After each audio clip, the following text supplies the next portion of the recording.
Citizens scattered as the Norcadian warship descended upon Geneva, its titanic black hull blotting out the sun.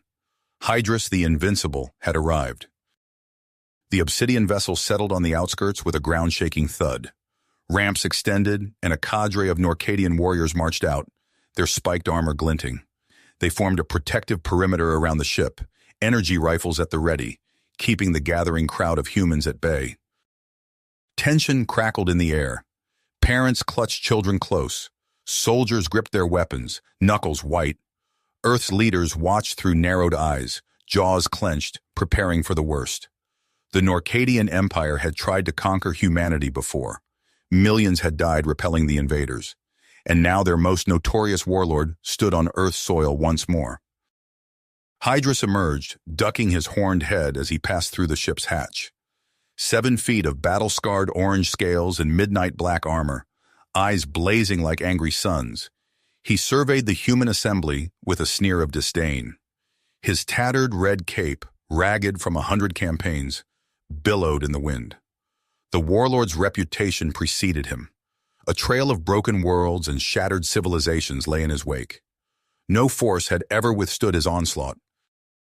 But one human watched Hydrus with guileless blue eyes. 8-year-old Philip Hall. Too young to remember the last war, Philip stared up at the alien warrior in innocent awe.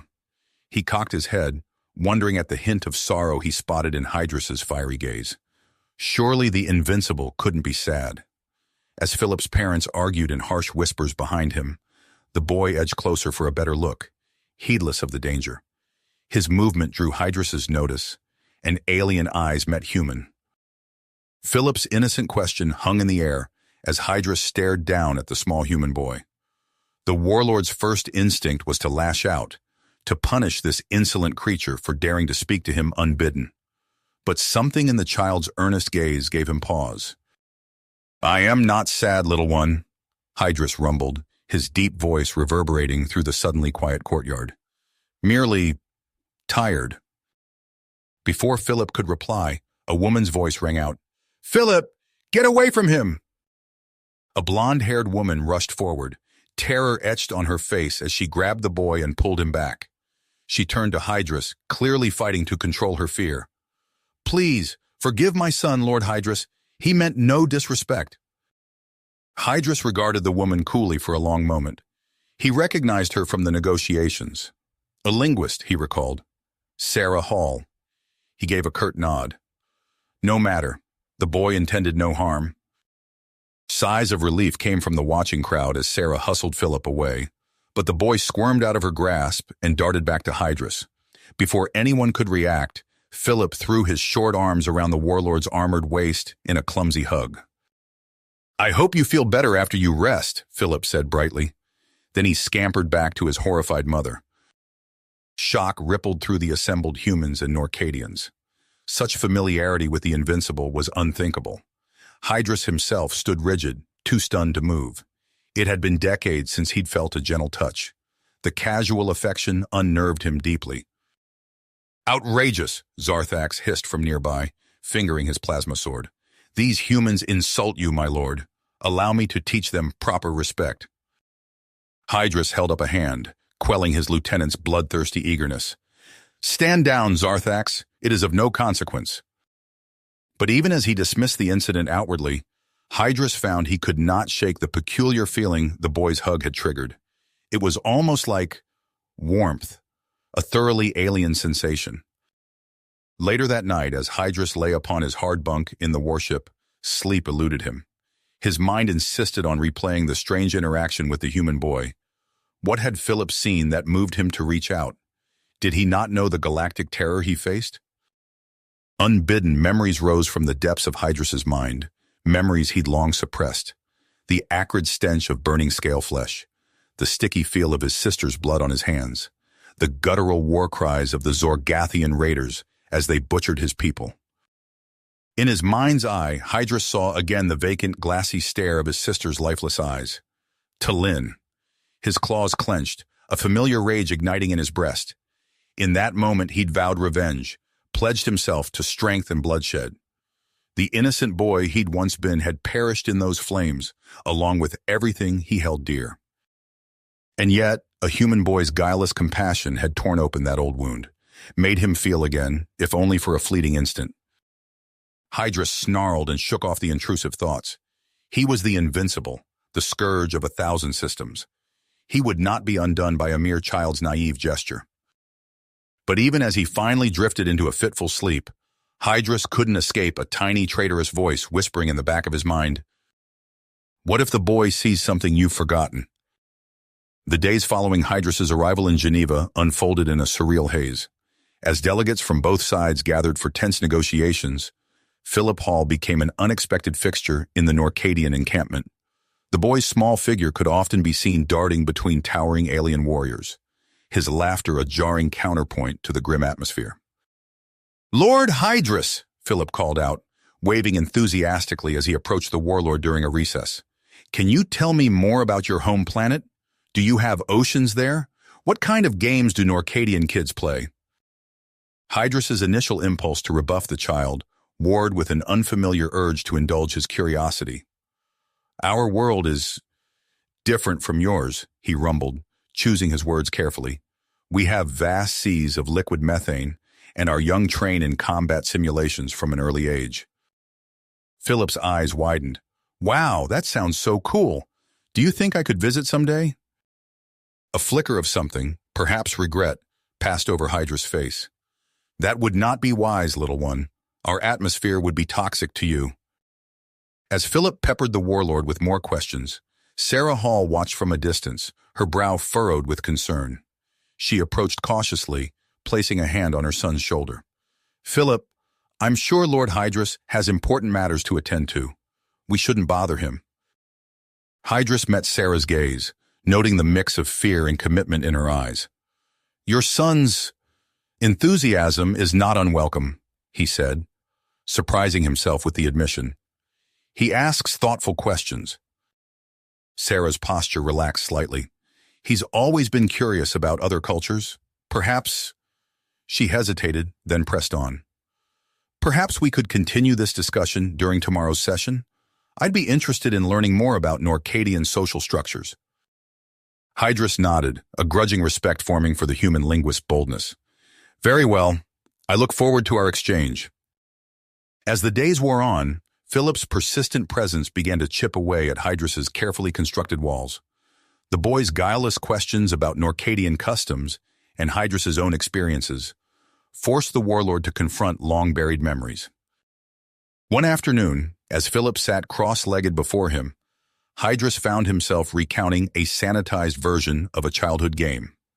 "We would compete to see who could hold their breath the longest in the methane lakes," he explained, omitting the fact that failure often meant death for the weaker participants.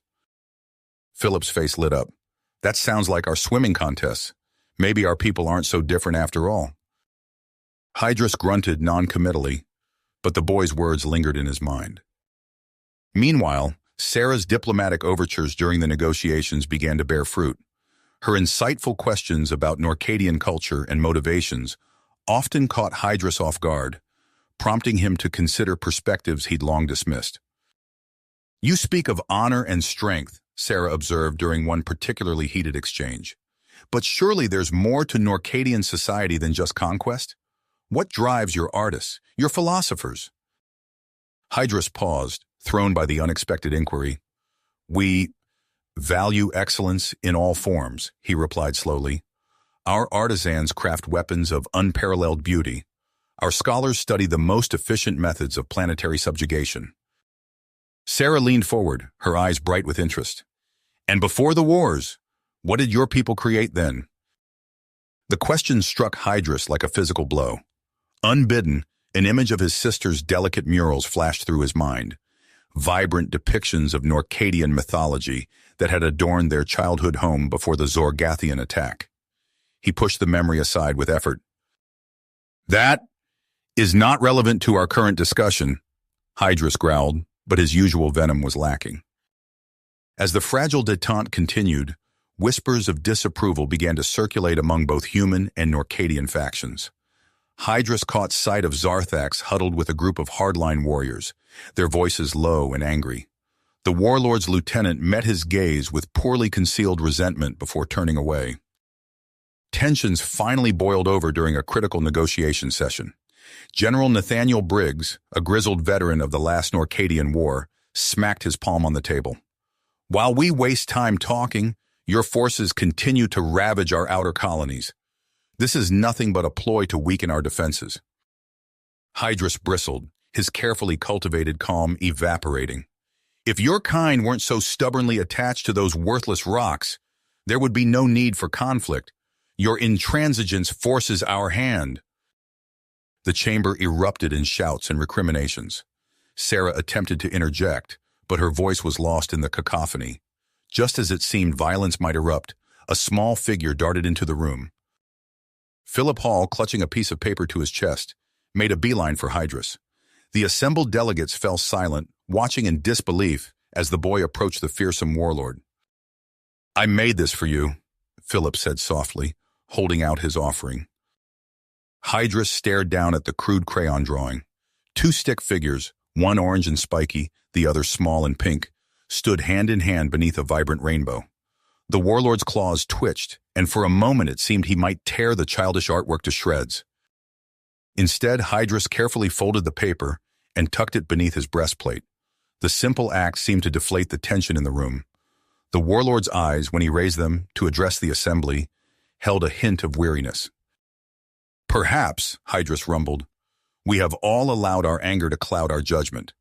I propose a temporary ceasefire, a chance to approach these talks with clearer heads." The human delegates exchanged stunned glances. General Briggs opened his mouth to object, but Sarah cut him off. "We accept your proposal, Lord Hydrus. Let us reconvene tomorrow with cooler tempers." As the chamber slowly emptied, Hydrus caught sight of Zarthax's face, twisted with disgust. The lieutenant stormed out, shoving past startled humans and Norcadians alike. A flicker of unease passed through Hydrus, but he pushed it aside. Later that night, alone in his quarters aboard the Norcadian warship, Hydrus found himself staring at Philip's drawing. The boy's innocent vision of peace between their species seemed simultaneously laughable and painfully poignant. Hydrus closed his eyes, allowing a long-suppressed memory to surface. He saw himself as a hatchling, chasing his sister Talin through fields of shimmering crystal flowers. Their laughter echoed across the plain, carefree and filled with joy. The warlord's claws clenched, crumpling the edge of the drawing. For the first time in decades, Hydrus allowed himself to feel the full weight of his loss, not just of his family and his world, but of the person he might have become if fate had been kinder. A sound outside his quarters snapped Hydrus back to the present. He caught a glimpse of a familiar silhouette retreating down the corridor. Zarthax. The lieutenant's furtive movement sent a chill down Hydrus' spine. As he settled onto his hard bunk, Hydrus found himself facing an unfamiliar emotion: uncertainty. The path forward, once so clear, now seemed shrouded in mist, and somewhere in that haze lurked dangers he was only beginning to perceive. The ceasefire held, but an undercurrent of tension thrummed through both human and Norcadian camps. Hydrus found himself increasingly isolated, caught between his own evolving perspective and the hardline expectations of his warriors. On the eve of a crucial negotiation session, Sarah Hall requested a private meeting with the Norcadian warlord. Hydrus agreed, his curiosity piqued by the human linguist's bold approach. "We'll take my personal transport," Hydrus informed his security detail. "This meeting requires discretion." As they prepared to depart, Philip darted up to his mother. "Can I come too? Please." Sarah hesitated, then nodded. "Stay close to me, okay?" The small convoy set out under the cover of twilight. Hydrus found himself oddly at ease in Sarah's presence, their conversation flowing more naturally than he'd expected. "Your son has a unique perspective," Hydrus remarked. "He sees beyond our differences." Sarah smiled. "Children often do. They haven't learned to hate yet." A blinding flash erupted before them, followed by the deafening roar of an explosion. The convoy screeched to a halt as heavily armed figures materialized from the shadows, weapons blazing. "Traitor!" a familiar voice snarled. Zarthax emerged from the chaos, his face contorted with rage. "You betray everything we stand for." Hydrus's combat instincts kicked in. He vaulted from the transport, plasma sword igniting in his grip. "Stand down!" he bellowed, but the assassins pressed their attack. In the confusion, Philip broke free from Sarah's grasp. The boy stumbled into the open, eyes wide with terror, as energy bolts sizzled through the air around him. Time seemed to slow. Hydrus saw the child's vulnerability, saw the incoming fire that would surely cut him down. Without conscious thought, the warlord lunged. Hydrus's massive frame enveloped Philip, sheltering him from the deadly barrage. Pain lanced through the Norcadian's body as multiple shots found their mark, but he refused to yield. With a guttural roar, Hydrus unleashed his full fury. His sword became a blur of lethal precision, cutting down assassins with ruthless efficiency. In mere moments, the threat was neutralized. As the last attacker fell, Hydrus sagged to one knee. He became aware of a small form pressed against him, trembling but unharmed. "Are you injured?" Hydrus asked, his voice uncharacteristically gentle. Philip shook his head, tears streaking his dust-smeared face. You saved me." Sarah rushed forward, gathering her son into her arms. She looked up at Hydrus, her expression a mix of gratitude and awe. "Thank you," she whispered. "I don't know how we can ever repay you." Hydrus stood, wincing at his wounds. "There is no debt," he rumbled. "The boy's safety was paramount." As the dust settled, the implications of the attack became clear. Zarthax had been captured, his treachery laid bare. News of the failed assassination spread like wildfire through both camps. In a bold move, Hydrus called for an emergency assembly. Human and Norcadian delegates gathered, tension thick in the air. "An atrocity has been committed," Hydrus declared, his voice carrying across the hushed crowd. "Not just against me, but against the very principles of honorable combat our people hold sacred." He recounted the events of the ambush, causing gasps of shock when he revealed his protection of Philip. "I have seen the face of our shared future," Hydrus continued. "It is not one of endless war, but of understanding, of growth." Zarthax, bound and guarded, spat at Hydrus's feet. "Weak fool! You've doomed us all with your sentiment." Hydrus met his former lieutenant's gaze steadily. "No, Zarthax, it is your kind of thinking that has brought us to the brink of mutual destruction." Turning back to the assembled delegates, Hydrus straightened to his full, imposing height. "I propose we extend this ceasefire indefinitely. Let us forge a new path, one of coexistence rather than conquest." A murmur rippled through the crowd. General Briggs stepped forward, his expression guarded. "And how do we know this isn't some elaborate Norcadian trick?" Hydrus's gaze swept the room, finally settling on Philip. The boy offered a tentative smile, and Hydrus felt something shift within him. "Because," the warlord said softly, "I have seen what we stand to lose if we continue down this path of hatred, and I, for one, am no longer willing to pay that price." "Price!" Hydrus's words hung in the air, heavy with the weight of centuries of conflict. In the days that followed, Hydrus found himself increasingly isolated from his own kind. Norcadian warriors eyed him with suspicion, their once reverent gazes now tinged with confusion and resentment. The warlord retreated to his quarters, grappling with unfamiliar doubts. A hesitant knock drew him from his brooding. Philip stood in the doorway, his small frame dwarfed by the massive Norcadian architecture. "May I come in?" the boy asked, his voice barely above a whisper. Hydrus nodded, watching as Philip cautiously approached. The child's eyes widened as he took in the Spartan quarters, devoid of any personal touches save for the crude crayon drawing now affixed to the wall. "I wanted to thank you again," Philip said, fidgeting with the hem of his shirt. "For saving me." Hydrus grunted, uncomfortable with the gratitude. "It was necessary." Philip's brow furrowed. "But why? I thought Norcadians hated humans." The question, so innocent yet piercing, caught Hydrus off guard. He struggled to find words that would make sense to a child. "Hatred is a simple path. It requires no thought, no questioning, but it exacts a terrible cost. My dad used to say that even the scariest monsters could learn to be kind," Philip offered, his eyes shining with conviction. "He said if we tried hard enough to understand them, We could find a way to be friends instead of enemies. Hydrus felt something twist in his chest. Your father sounds like he was a wise man. He was, Philip agreed solemnly. I miss him a lot, but I think he'd be happy to see you trying to make peace. As the boy spoke, unbidden images flooded Hydrus's mind. He saw his own father, proud and strong, teaching him the ways of the warrior. He remembered his sister's laughter, the warmth of his mother's embrace. For the first time in decades, Hydrus allowed himself to truly feel the ache of their loss. Thank you, Philip, he said softly. You have given me much to consider.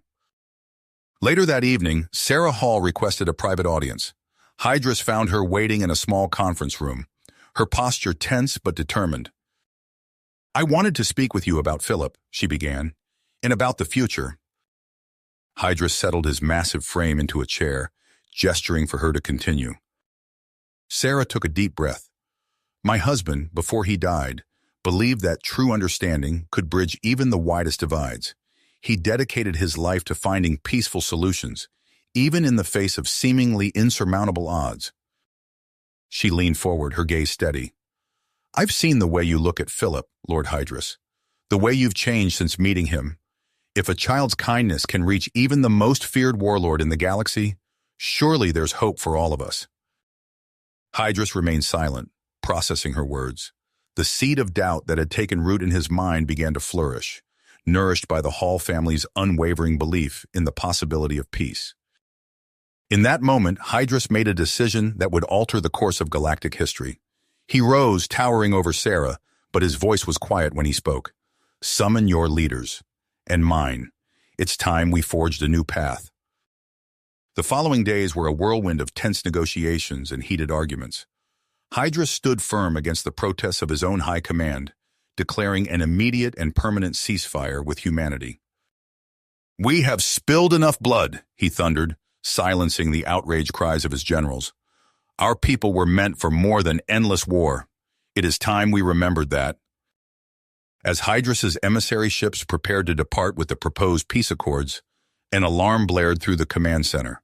A rogue Norcadian fleet had emerged from hyperspace, weapons primed and locked on the envoys. Traitors! Zarthax's voice crackled over the comms, filled with venom. You would betray everything we are for the sake of these weak humans? Hydrus's eyes narrowed. Without hesitation, he strode to the tactical display. All loyal ships, form up on me. We will not allow these fanatics to destroy our chance at peace. The space around them erupted into chaos as Hydrus led the charge against his own kind. Energy beams lanced through the void, ripping through shields and hulls alike. The Warlord's legendary tactical prowess was on full display as he outmaneuvered the insurgents at every turn. But victory came at a steep price. As the last enemy vessel fell silent, Hydrus surveyed the carnage. The once mighty Norcadian armada was a shadow of its former self, limping back to formation with gaping wounds in their hulls. In the aftermath, Hydrus stood before a viewport, watching as repair drones swarmed over the battered ships. He felt a small hand slip into his own and looked down to see Philip gazing up at him. What happens now? The boy asked. Hydrus turned his gaze back to the stars, countless possibilities stretching out before them. Now, Philip, he said softly, we build something new. Hydrus turned his gaze back to the stars, countless possibilities stretching out before them. Now, Philip, he said softly, we build something new. The following weeks unfolded in a flurry of diplomatic activity. As news of the armistice spread, reactions across the galaxy proved deeply divided. On countless worlds, war-weary populations erupted in celebration, daring to hope for an end to the bloodshed that had defined their lives for generations. Yet in corridors of power, suspicion and cynicism reigned. It's a trap, General Briggs insisted during a tense council meeting. The Norcadians are buying time to regroup. We'd be fools to let our guard down now. Sarah Hall stood, her voice steady despite the hostility directed her way. We have an unprecedented opportunity here. If we reject Hydrus's overtures out of fear, we're no better than the warmongers who started this conflict. The debate raged on, but Sarah's impassioned plea swayed key votes. Earth's leadership, albeit with great trepidation, agreed to ratify the peace accords. Meanwhile, on the Norcadian homeworld of Carax Prime, Hydrus faced an even more precarious situation.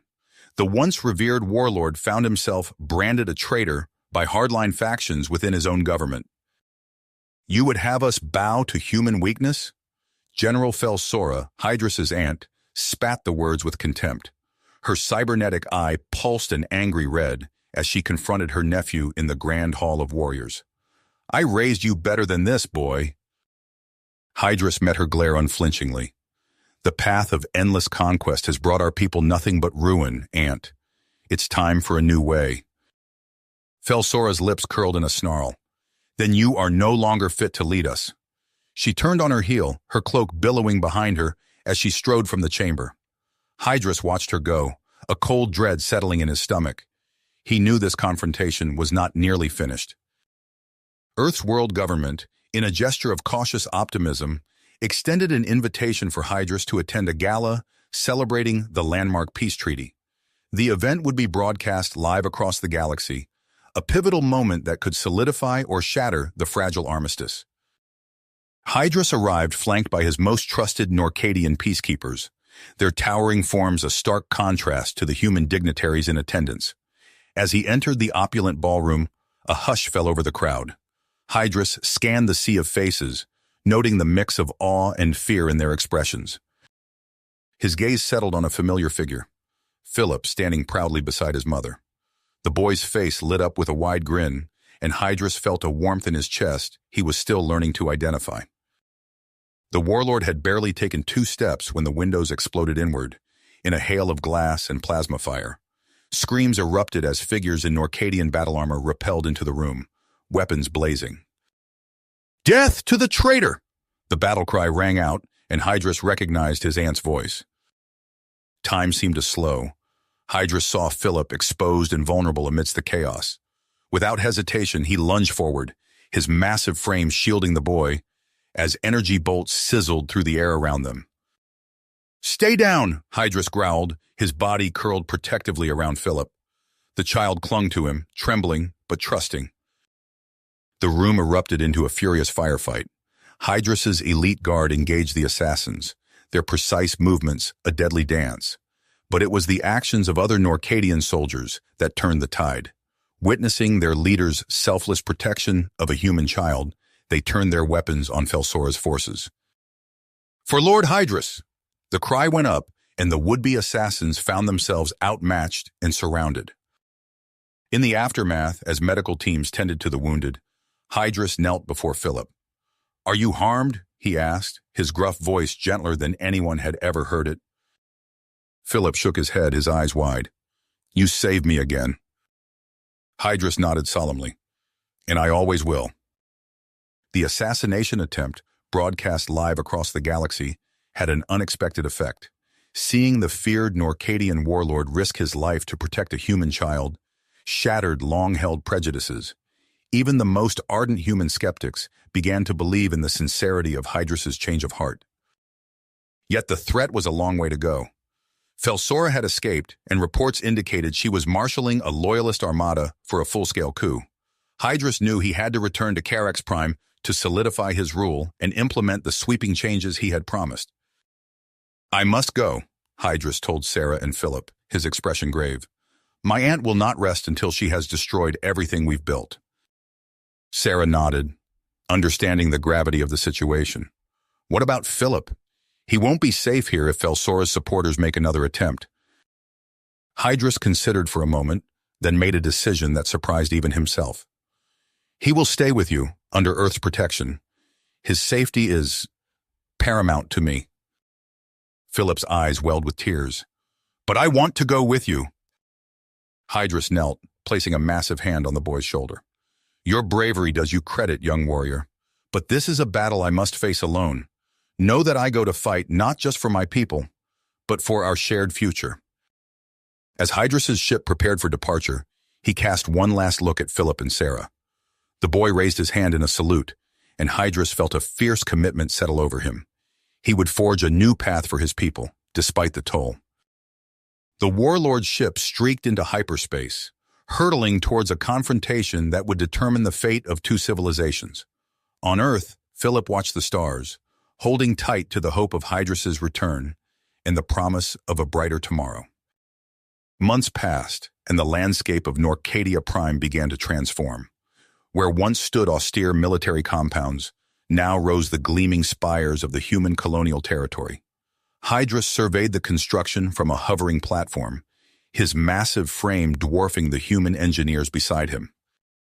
"The atmospheric regulators are online," reported Dr. Chen, her eyes flicking between a holographic display and the sprawling cityscape below. "Oxygen levels are stable and should be comfortable for humans within the week." Hydrus nodded, his expression unreadable. "Good.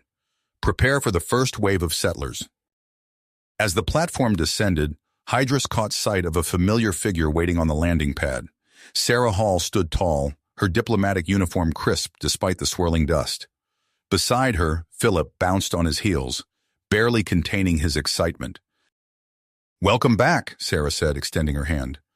Hydrus enveloped it in his own, the gesture still slightly awkward but sincere. "How goes the selection process?" Hydrus asked as they walked towards the gleaming edifice of the newly constructed Joint Alliance University. Sarah's eyes lit up. "Better than we could have hoped. We have quantum physicists, xenobiologists, cultural anthropologists, even a team of chefs eager to blend our cuisines." Philip tugged at Hydrus's armor. "Did you bring any Norcadian kids for me to meet?" Hydrus looked down, his features softening. "Indeed. A group of young warriors in training arrived this morning. They are curious about you." The boy's face split into a wide grin. "Can I go see them? Please?" Sarah nodded, and Philip took off running towards a group of towering Norcadian children gathered near a hollow projection of Earth's solar system. "He adapts so quickly," Hydrus mused, watching as Philip fearlessly approached the alien youths. Within moments, the human boy was gesticulating wildly, explaining some Earth custom to his rapt audience. Sarah smiled, but her expression grew serious. "Not everyone shares his enthusiasm.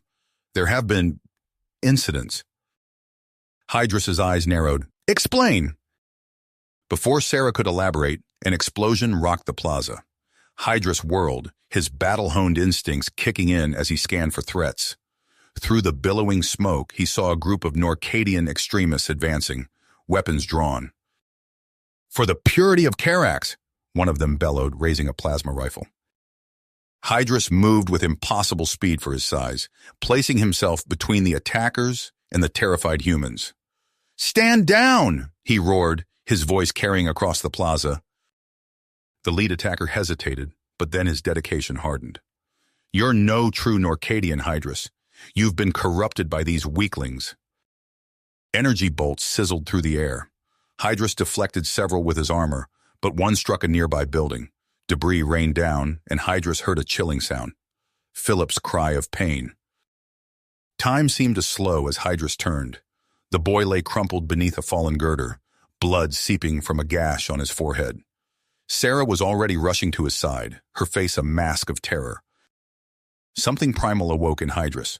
With a bellow that shook the very foundations of the city, he charged the attackers. They never stood a chance. In seconds, the extremists were disarmed and subdued, cowering before the Warlord's fury. But Hydrus paid them no mind. He raced back to Philip, gently lifting the debris as if it weighed nothing. Sarah cradled her son, tears streaming down her face. "He's alive," she whispered, "but barely." Hydrus activated his comm unit. "This is Lord Hydrus. I need a medical team at my location immediately. Prepare for human physiology." As they waited for help to arrive, Hydrus knelt beside Philip. The boy's eyes fluttered open, unfocused but seeking. "Did I do good?" Philip asked, his voice barely audible. Hydrus felt something crack within him. "You did very good, young warrior. Rest now. We will fight this battle together." As medical drones descended and whisked Philip away, Hydrus rose to his full height. He surveyed the damage, the frightened humans, and the subdued attackers. His voice, when he spoke, carried the weight of absolute authority.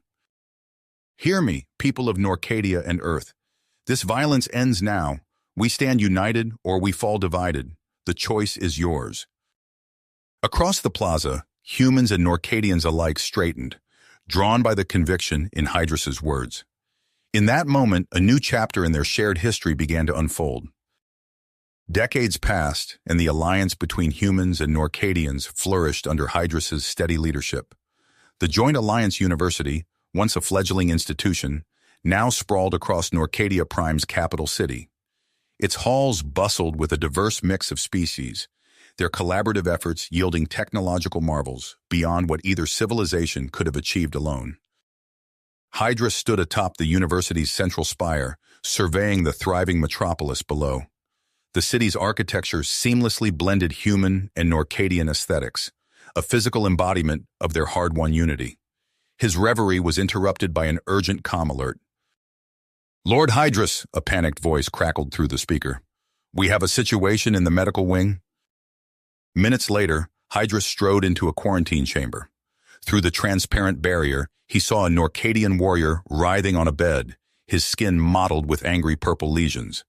Dr. Chen, her face etched with concern, approached Hydras. "It's spreading faster than anything we've ever seen," she reported, her voice tight. "This is the third case today, and we've already lost 2.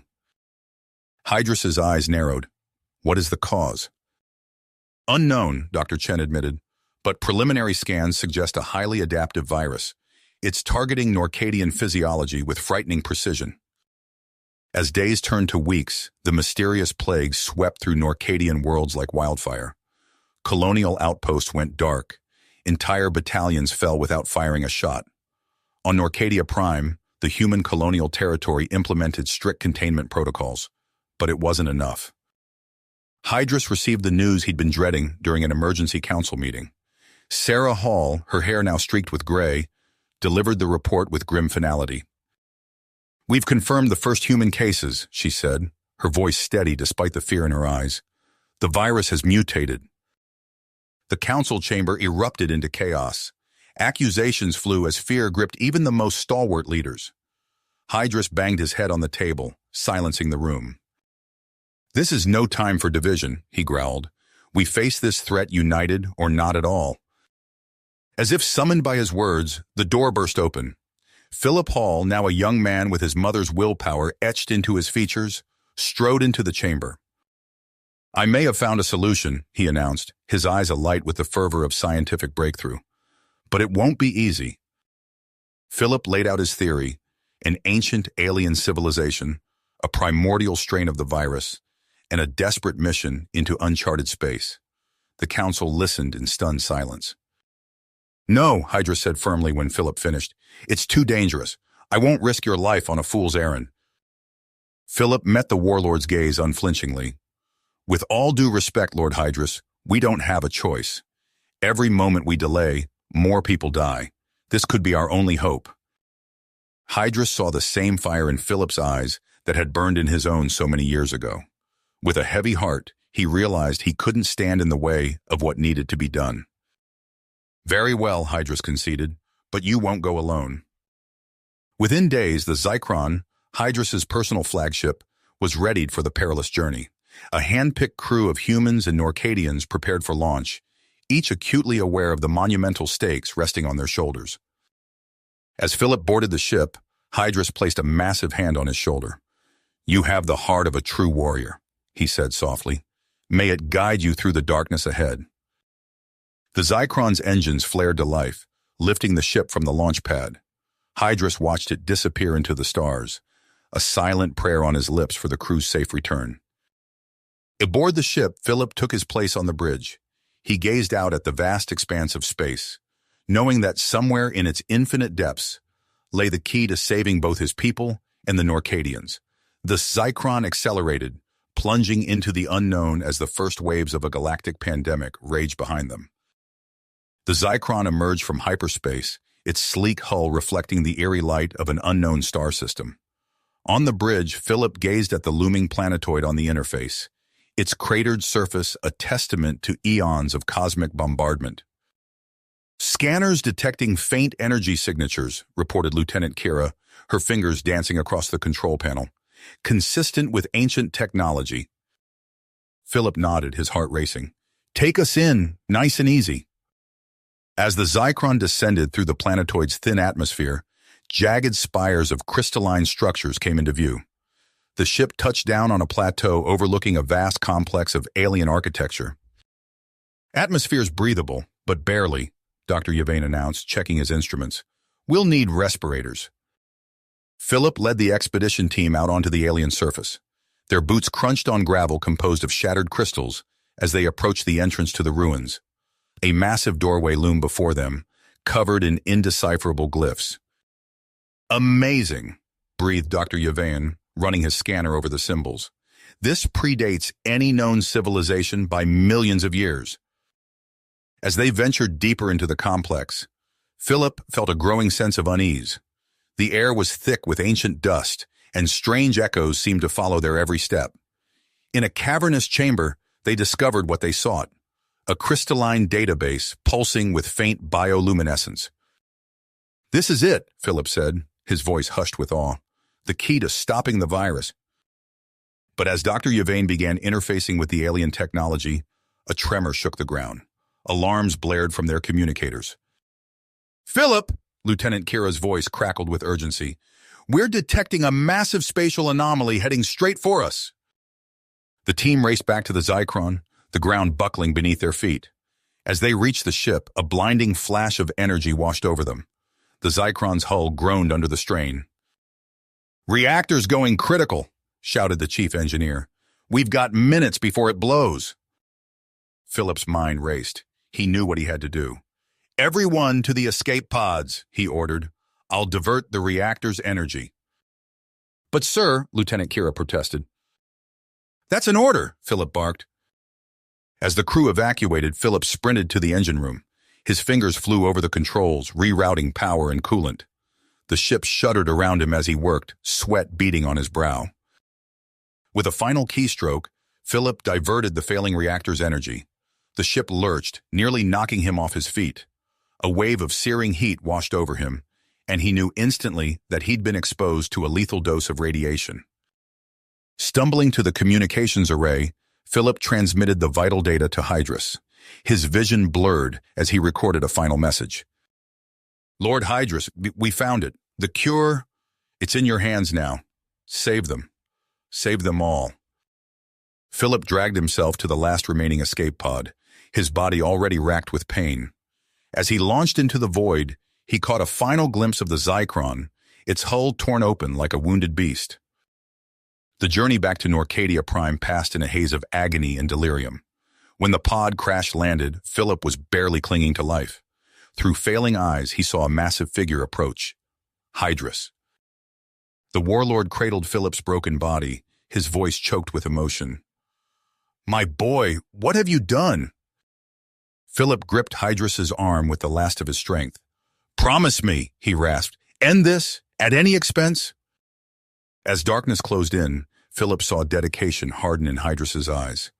The Warlord nodded, a solemn vow passing between them. Philip Hall, the boy who had bridged two worlds, closed his eyes for the final time. Hydrus rose, Philip's lifeless form in his arms. His grief gave way to cold fury as he turned to face the assembled scientists and officials. "Analyze every scrap of data from that pod," he growled. "I want a cure synthesized within the month." As the team scrambled to obey, Hydrus looked to the stars. The virus still raged across Norcadian space, but now they had hope. He would honor Philip's sacrifice, no matter the personal cost. The Warlord's eyes narrowed with grim dedication. The real work was just beginning. The years that followed the containment of the virus were marked by a hollowness that Hydrus couldn't shake. The once mighty Warlord found himself adrift, his purpose stripped away by the sacrifice that had saved billions. On a crisp autumn day, he stood on Earth soil, surrounded by a solemn gathering to honor Philip Hall's memory. The memorial garden was awash in muted colors, fallen leaves crunching underfoot as humans and Norcadians alike paid their respects. Hydrus's gaze swept over the assembled crowd, noting the lines etched into faces that had been youthful mere years ago. Time, it seemed, spared no one its relentless march. Sarah Hall approached, her silver hair catching the wan sunlight. She carried herself with the same quiet strength Hydrus had admired since their first meeting, though grief had left its indelible mark. In her hands, she clutched something that made Hydrus's breath catch in his throat. "I thought you should have this," Sarah said softly, offering him a worn piece of paper. Hydrus accepted it with trembling hands. The childish drawing was faded now, its edges frayed, but the image remained clear. A human and a Norcadian, hands joined beneath a vibrant rainbow. Tears welled in the Warlord's eyes as he ran a finger over the crayon lines. "He never stopped believing in that dream," Sarah whispered. Before Hydrus could respond, a deafening explosion ripped through the air. Instinct took over as he threw himself atop Sarah, shielding her from the blast. Heat seared his back, shrapnel tearing into his flesh. Screams erupted around them as Hydrus rose, his massive frame smoldering but unbroken. Through the smoke, he saw a cloaked figure emerge, and his blood ran cold. "Felsora," he growled, recognizing his treacherous aunt. The Norcadian woman's face was twisted with hate as she shrieked, "For the glory of the Empire!" Hydrus let out a roar that shook the earth, charging at Felsora with unbridled fury. They collided like two celestial bodies, the impact sending shockwaves through the ground. Fists flew, each blow powerful enough to shatter stone. The once peaceful memorial grounds became a battlefield as the two Norcadians tore into each other.